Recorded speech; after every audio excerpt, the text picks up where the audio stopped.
Yo, what's going on, guys? It's Houston Sports Hub back into the video today, and today the Phoenix Suns are hiring Mike Budenholzer as their next head coach. And, I love this hire for Phoenix. I really do. This is the guy I said Phoenix needed to go out there and pick up. I feel like he was the best available head coach or coaching candidate out there. Most successful head coach available out of everybody that is, potentially available in the head coaching market, whether it's coaches or just like assistant coaches. I mean, he's the most successful. He's won a championship.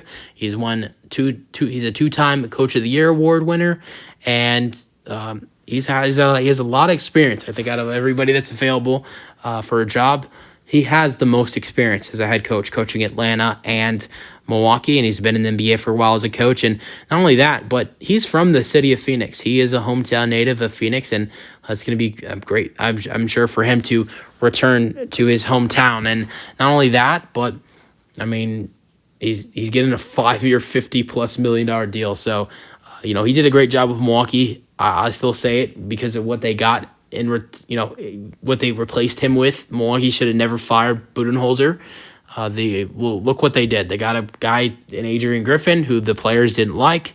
I think he's a good coach, but his players, him and his players didn't really see, they didn't seem to agree all the time, and that was a little bit of a problem. Some of the players weren't happy with the way he was coaching.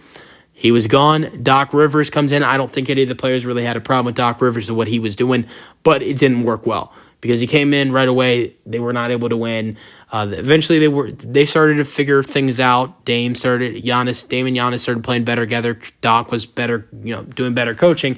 But then at the end of the season, they just continued to lose games. And I know Giannis was out in the playoffs. That's a big thing, but I think the Pacers would have probably still beat the Bucks in that series, even if Giannis was playing. It would have been a hard challenge defensively, but at the same time, the Pacers are really good scoring the basketball. They showed that in the series, had a couple blowout wins.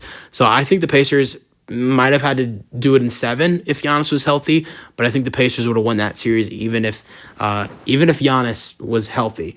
I think the coaching was a big problem for the Milwaukee Bucks, and it showed. And I don't think Mike Budenholzer, there was ever a problem coaching wise, right? I'm gonna use the same excuse Doc has for him, but Giannis was injured, which is a big thing because think about this. Doc had Damian Lillard and Chris Middleton when Giannis gets injured. Budenholzer didn't have a Damian Lillard. He had Drew Holiday and a not so healthy Chris Middleton. Chris Middleton sure isn't 100% healthy now in the previous series that they just had, but he was a lot more healthier this year and this postseason than he was last year. So, that's a big thing. And also, I feel like, Milwaukee was playing a lot better team, a very better team than Milwaukee was facing this year. Milwaukee last year was facing a Miami Heat team who ended up making it to the NBA Finals, while this year's Bucks team faced the Indiana Pacers, who are down 2-0 right now in the second round. So I think Mike Budenholzer is a great head coach. He should have never been fired in Milwaukee just because Giannis got hurt, and they lost to an 8 seed who really was only the 8 seed because they had injuries. And, that team made a finals run. And 3 of the 5 games, Giannis did not play in. Chris Middleton, their second best player, was not healthy. And then you have Drew Holiday, who's the third best player. So, I don't think Mike Budenholzer should have been fired from Milwaukee. Now he gets to coach 3 really big stars in Durant, Booker, and Beal. I thought that Scott Brooks could be a candidate for Phoenix.